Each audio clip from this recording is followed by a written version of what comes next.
19 साल की हिमाचल की लड़की जिसका नाम पल्लवी था। मनोबंधु, दरअसल बात कुछ ऐसी है कि विक्टिम गवर्नमेंट डिग्री कॉलेज धर्मशाला में बीए की पढ़ाई करने जाती है। पल्लवी के पापा बताते हैं कि 18 सितंबर 2025 को Pallavi was physically raped, intimidated and harassed by 3 female college students. He also accused कि कॉलेज प्रोफेसर ने भी उसके साथ इनएप्रोप्रिएट एंड ऑब्सेंस बिहेवियर किए हैं। इन सब के बाद Pallavi become mentally and physically distressed, requiring repeated hospital treatment. बोल, पढ़ने नहीं देते थे तेरे को, मारती नहीं थी तेरे को। बता किससे मारते तेरे को? बता बता मुझे बता। बताएगी नहीं तो फिर होगा कैसे? बता, अभी जो बताओ, अभी जो बोला फिर से बोल। जो बार-बार बोलती है तुम बोल, आप बोल। आप बोल। किससे मारा? बोतल से मारा, किससे मारा? से मारा था। एक दीदी ने कॉलेज में ना, है ना? कौन सा उसके साथ में कौन था? बोल तो मोनिका थी, वो साथ में थी। तो मोनिका हाँ वो मिली थी उनके साथ। हाँ, मेरे को पढ़ने नहीं देती थी, मेरे को पढ़ाने में दिक्कत करती थी। क्या बोलती? फेल हो गई है तू? तो फिर तो बोला सारे होते हैं। तुम लोगों ने ऐसे किया मेरे साथ तो तुम लोग कौन से आगे बढ़ जाओगे? ऐसे किया हमने। ऐसे किया तेरे साथ? और कुछ? और भी बता, और बता। क्या किया तेरे साथ? बता मेरा बच्चा, बता क्या किया? दिल में जो तभी ये हटोगी, जो तेरे दिमाग में ना सब बता। क्या बता दे, बता बता, कुछ नहीं होता, डरना नहीं बता।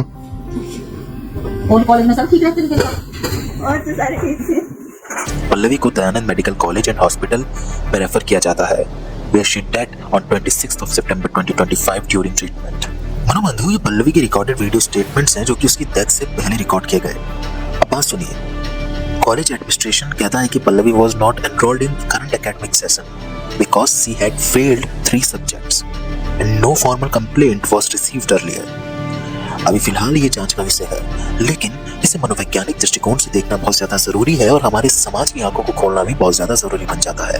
होने के बाद हर कोई बच्चा जो फेल होता है वो थोड़ा सा डिस्टर्ब होता है। तो ये लड़की बार-बार जो है टीचर के पास गई इसी बात के लिए बार-बार। और जो अशोक जी जिनका ये नाम ले रहे हैं वो उन्होंने भी इसको बोला साथ में, मतलब वो सारे इकट्ठे थे कि आपको बेटे बात समझ नहीं आ रही है, आपका जो रिजल्ट है वो फेल है, तो आपको यूनिवर्सिटी रूल्स के अनुसार फर्स्ट ईयर में एडमिशन जो है वो मिलेगी। तो वो लड़की थोड़ी सी मतलब वहां से चली गई और फिर वो दोबारा जो है महाविद्यालय में मिली। उस लड़की ने एडमिशन जो है सेकंड ईयर में तो उसको मिलनी नहीं थी, तो ना ही उसने फर्स्ट ईयर में एडमिशन ली। 29 जुलाई तक वो कुछ दिन जो है महाविद्यालय में आई थी और सितंबर जो है उसके बीच में वो नहीं थी। मनोबंधु, कैसे रैगिंग स्ट्रेस को डेवलप करती है, स्ट्रेस डिप्रेशन को और डिप्रेशन डेथ को?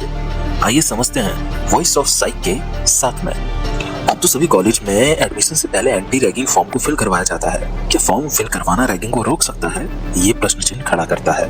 देखिए, रैगिंग सिर्फ मजाक या इंट्रोडक्शन नहीं होती है, बल्कि साइकोलॉजी के हिसाब से ये पावर बेस्ड अब्यूज होता है। सीधे तौर पे बात करूं कि जब सीनियर्स अपनी पावर, ग्रुप स्ट्रेंथ और अथॉरिटी को यूज करके जूनियर्स को इंसल्ट करे, डराए, मेंटली या फिजिकली प्रेशर में डालें और उनकी डिग्निटी को हर्ट करे, तो वो रैगिंग कहलाता है। और यही रैगिंग आगे जाके डिस्ट्रेस को डेवलप करता है। और स्ट्रेस किस इंडिविजुअल को कितना इम्पैक्ट करेगा, ये समझने के लिए हमें लेजरस की थ्योरी को समझना जरूरी है। देखिए, लेजरस ने स्ट्रेस को समझने के लिए एक बहुत ही पॉपुलर थ्योरी दी है जिसे कॉग्निटिव अप्रेजल थ्योरी कहा जाता है। अकॉर्डिंग टू द लेजरस, स्ट्रेस किसी इंसिडेंट से तो होता ही है, बल्कि उससे ज्यादा कोई इंडिविजुअल उस घटना को कैसे समझता है उससे होता है। उदाहरण के लिए, जब किसी नए कॉलेज में छात्र के साथ रैगिंग होती है तो प्राइमरी अप्रेजल में वो इसे अपमानजनक, डरावनी और नुकसानदायक स्थिति मानता है। इसके बाद सेकेंडरी अप्रेजल स्टार्ट होता है, जब वह सोचता है कि क्या उसके पास इसका सामना करने की शक्ति है, जैसे सीनियर्स का विरोध करना, शिकायत करना या किसी से मदद लेना। जब उसे लगता है कि रैगिंग की स्थिति उसकी मानसिक और सामाजिक क्षमता को ज्यादा खतरनाक बना रही है, तब उसे तीव्र स्ट्रेस, डर और असहायता महसूस होती है।